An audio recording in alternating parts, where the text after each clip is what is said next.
niatkan dulu ya. Dan ketika kita niat, saya pikir pasti ada jalan. Kebanyakan sebelum melangkah tuh udah nyerah duluan. Iya, tidak hanya mempersiapkan sandang, pangan, papan ya, tapi juga bagaimana bisa memanage dan tetap menjadikan pendidikan sebagai investasi jangka panjang gitu.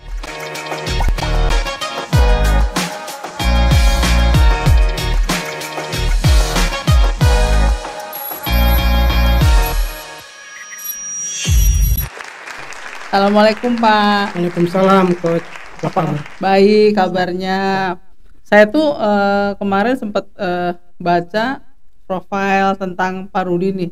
Wah, kisahnya luar biasa nih ya. Yang semangat sekolahnya itu luar biasa. Boleh dong di-sharing Pak, bagaimana Bapak berjuang sampai titik ini dan bagaimana tuh Bapak bisa mendapatkan solusi mengenai pembiayaannya. Terima kasih Coach Nanda atas waktunya. Bagi saya pendidikan adalah investasi ya. Hingga saat ini bisa berkuliah sampai di doktoral. Oh, udah sedoktoral ya Pak sekarang ya? Doktoral. Udah selesai atau Sedang masih tahap disertasi. Disertasi, Ya, mohon ya. doanya di salah satu kampus di Jakarta swasta. Dan memang alhamdulillah qadarullah saya dari S1, S2 dan S3 semuanya beasiswa. Karena memang ya kalau tidak dengan beasiswa, kalau melihat latar belakang orang tua mungkin ya Gimana tuh yang Pak latar pas-pasan belakangnya lah tuh? gitu. Saya tuh baca di profilnya Pak, dulu tuh sempat memulai karir itu dari jadi office boy ya Pak? Office boy, betul. Itu gimana ngebagi waktunya Pak?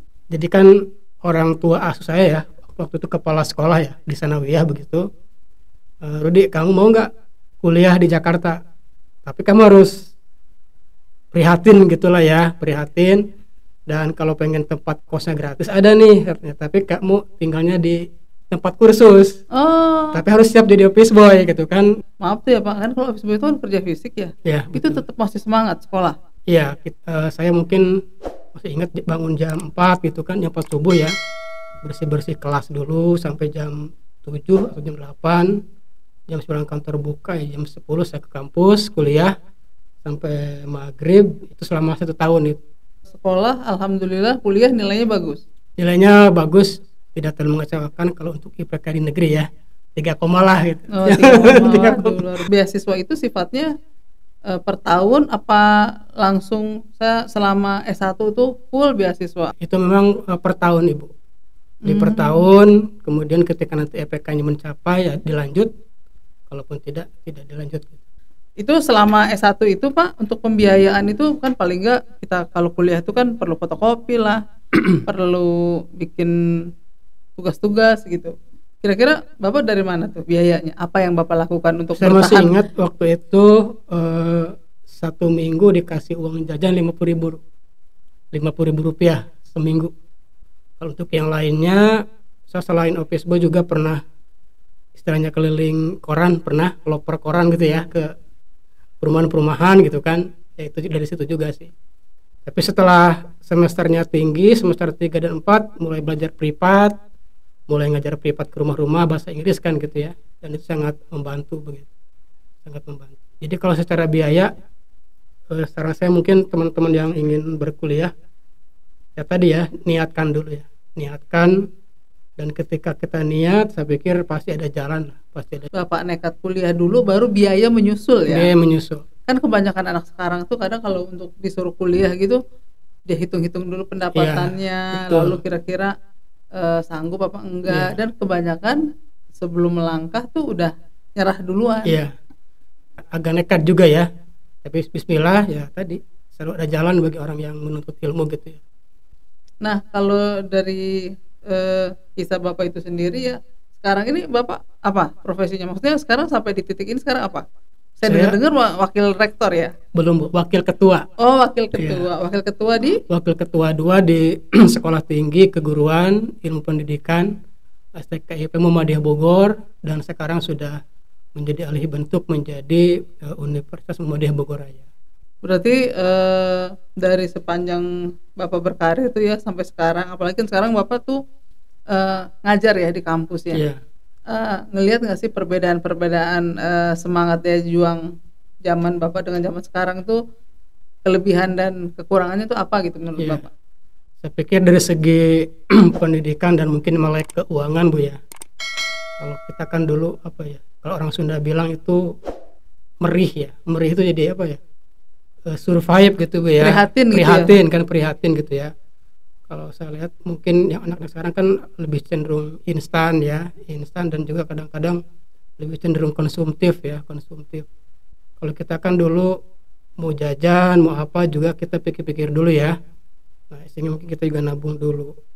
Nah, saya pikir juga ini menjadi tren yang kurang baik sebetulnya ya. Tapi tadi saya sampaikan bahwa jangan berpuas diri dengan lulus SMA lah gitu ya. Karena ya tadi ketika orang mencari ilmu itu kan ada jalannya gitu dari Allah Subhanahu wa taala ya. Ada aja jalan itu pasti. Dan Bapak sebagai orang yang berambisi ya dalam dunia pendidikan dan mencapai hal itu, terasa nggak sih Pak perubahan open mindsetnya dari satu level ke level yang lainnya?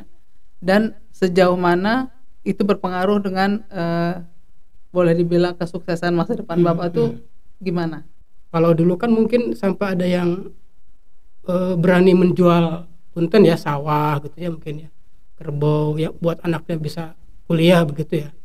Nah, saya nggak tahu nih yang sekarang nih, apakah memang faktor orang tuanya mungkin yang agak sayang dengan materi, atau mungkin faktor anaknya mungkin ya yang memang survive-nya itu untuk berkuliah kurang begitu ya. Saya pikir ini mungkin harus ada edukasi ya, edukasi tentang keuangan kepada masyarakat, bahwa memang kalau uang 1 juta 2 juta dihabiskan sehari juga habis ya gitu. Untuk Tapi konsumtif. untuk konsumtif ya kan. Tapi kalau untuk dunia pendidikan, untuk sekolah, untuk berkuliah, ini kan tentu akan untuk jangka panjang begitu. Dengan ilmu, dengan pendidikan ini harus membeli masa depan ya, begitu istilahnya Bu ya. Membeli masa depan, artinya jangan sayang kalau untuk pendidikan berapapun itu ya, secara mungkin nominal atau mungkin biaya, selama itu memang berkualitas ya kenapa tidak ya. Kepada orang tua mungkin nih juga saya berpesan lah, anak-anak kan sebagai investasi masa depan ya, kita berikan yang terbaik, mungkin itu adalah ilmu. Nah itu Bapak awalnya tuh ketika ngajar gitu kan, itu berarti udah mulai merasakan dampak baik dari pendidikan ya, karena Ya, kan betul. dengan sarjana lalu bisa ngajar gitu ya Pak Bisa ya. ngajar.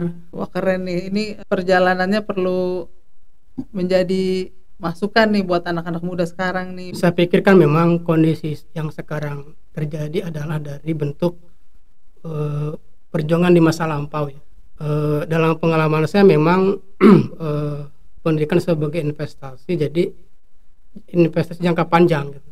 Dan ini juga memang tidak dalam dalam dinominalkan begitu. Artinya tapi memang dalam konteks keluarga ini harus dipersiapkan begitu. Bahwa keluarga tidak hanya mempersiapkan sandang pangan papan ya, tapi juga bagaimana bisa memanage dan tetap menjadikan pendidikan sebagai investasi jangka panjang gitu. Jadi dan pendidikan juga ini menjadi salah satu eskalator ya, atau mungkin mobilisator untuk meningkatkan status sosial kan di masyarakat begitu. Dan Allah kan juga berjanji bahwa Allah akan mengangkat derajat ya kan orang yang beriman dan berilmu pengetahuan. Investasi yang dulu sudah saya lakukan di beberapa fase tadi, tentu investasi yang sifatnya menuntut ilmu, mencari ilmu, berkorban waktu, tenaga pikiran, harta yang kita miliki untuk meraih ilmu yang kita seriusi begitu. Artinya tidak berhenti di tengah jalan, dan harus tetap bagaimanapun kondisinya harus tetap berjuang. Dan saya sering memotivasi ke mahasiswa juga Bu di kampus, artinya apapun kondisinya, masalah keuangan dan sebagainya, teman-teman harus tetap survive gitu. Jangan dulu bergaya lah gitu. Jangan sampai HP-nya bagus gitu ya. Jangan sampai aksesorisnya bagus, tapi ketika untuk maaf itu bayar kuliah mereka ogah-ogahan. Ada statement yang bilang seperti ini, ijazah tuh nggak penting, yang penting keahlian. Kalau dari sudut pandang Pak Rudi gimana? Saya pikir saling melengkapi Bu ya.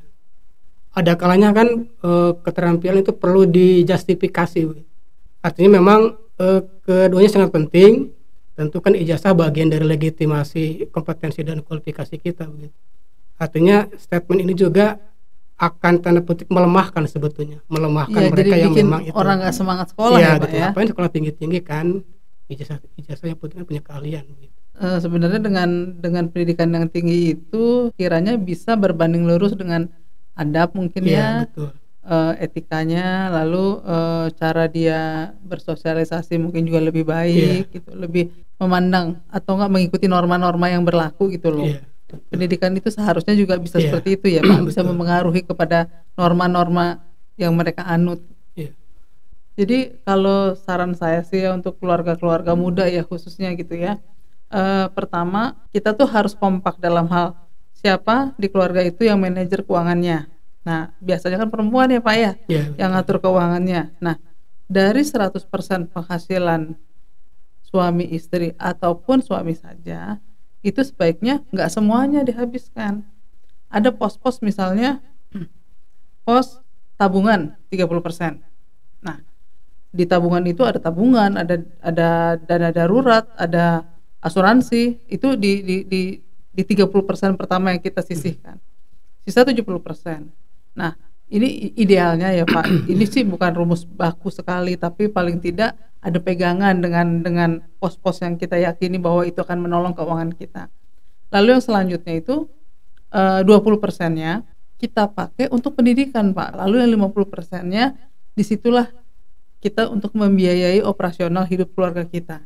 Nah, dari situ Pak, kita lihat dulu nih, ini mana nih yang keinginan, mana yang kebutuhan. Kebutuhan, ya. Keinginan itu sifatnya bisa ditunda Pak. Kalau kebutuhan sifatnya urgent. Itu yang harus diedukasi di keluarga. Menurut Bapak gimana nih tantangan ke depannya mengenai dunia pendidikan nih, apalagi dengan statement yang bilang bahwa ijazah nggak penting, lalu juga belum juga masalah-masalah mahasiswanya sendiri yang mungkin terlibat masalah keuangan gitu. Nah, sejauh mana sih Bapak yakin bahwa investasi di pendidikan ini tetap membawa hasil? Beberapa permasalahan pendidikan saat ini kan mungkin kita hidup di era disrupsi. Dia disrupsi bahwa banyak sekali mungkin pekerjaan-pekerjaan yang tadinya oleh manusia sekarang tergantikan oleh mesin atau mungkin sistem. Nah, tentu kita sebagai manusia berikan kecerdasan yang luar biasa oleh Allah Subhanahu wa taala. Ya harus berani untuk beradaptasi dan juga mencari peluang-peluang bagaimana mencari pendidikan yang memang sesuai dengan kondisi yang sekarang. Kemudian juga pendidikan harus mulai berubah. Kondisi pandemi yang kemarin ya selama 2 tahun lebih itu telah betul-betul merubah gaya hidup masyarakat dari yang tadinya tidak tahu cara rapat online dan sebagainya, belajar online, WFH dan sebagainya. Juga ini pasca mungkin pandemi ini juga tidak akan menjadi sebuah ending ya, tetapi mungkin akan mulai terbiasa. Dan berbicara masalah biaya, saya pikir juga relatif. Artinya kampus atau mungkin pihak-pihak perguruan tinggi harus betul-betul bisa memberikan pembelajaran yang betul-betul up to date. Dan karena kita sekarang hidup di era disrupsi sosial, berkaitan dengan keuangan juga kan sangat penting. Nah, tapi ini juga kembali kepada kebijakan pemerintah sejauh mana dengan sekarang konsep kuliah merdeka ya, atau mungkin merdeka belajar, bahwa memang kalaupun tidak bisa mengenyam perguruan tinggi yang lebih tinggi, ya mereka harus, kan sekarang kan ada short course online ya, tentang sebuah skill, mungkin di bidang ilmu komputer, menguasai sebuah aplikasi dan sebagainya. Ya, jadi dalam hal ini Pak Rudi setuju ya bahwa memang pendidikan itu adalah salah satu bagian dari investasi terbaik kita. Betul. Ilmu itu kan cahaya ya, dan kadal fakru ayakuna kufron, bahwa kalau orang yang tidak berilmu, tidak berpendidikan, itu akan tertutup banyak akses pengetahuan, akses ilmu, dan juga mungkin pengalaman gitu. Nah, jadi dengan pendidikan inilah kita bisa mengakses banyak peluang gitu. Dan kalaupun tadi disampaikan mungkin faktor kecerdasan, saya pikir juga relatif ya. Semua orang itu adalah cerdas sesuai dengan kecerdasan masing-masing, cerdas di musik dan sebagainya, di bahasa dan sebagainya. Nggak mungkin bagaimana di dunia pendidikan guru atau mungkin tenaga pengajar bisa mengidentifikasi ya, mengembangkan dari potensi-potensi kecerdasan di tiap-tiap mungkin mahasiswa. Nah, saya pikir itu jadi pendidikan investasi yang terbaik, dan tetap semangat bahwa memang insya Allah dengan pendidikanlah semuanya akan menjadi mudah. Banyak sekali insight yang saya dapat. Mudah-mudahan ini juga menambah semangat dan motivasi teman-teman di luar sana yang masih kepengen sekolah tinggi dan masih ragu-ragu untuk melanjutkan sekolahnya. Terima kasih banyak ya Pak. Siap. Assalamualaikum. Waalaikumsalam warahmatullahi wabarakatuh.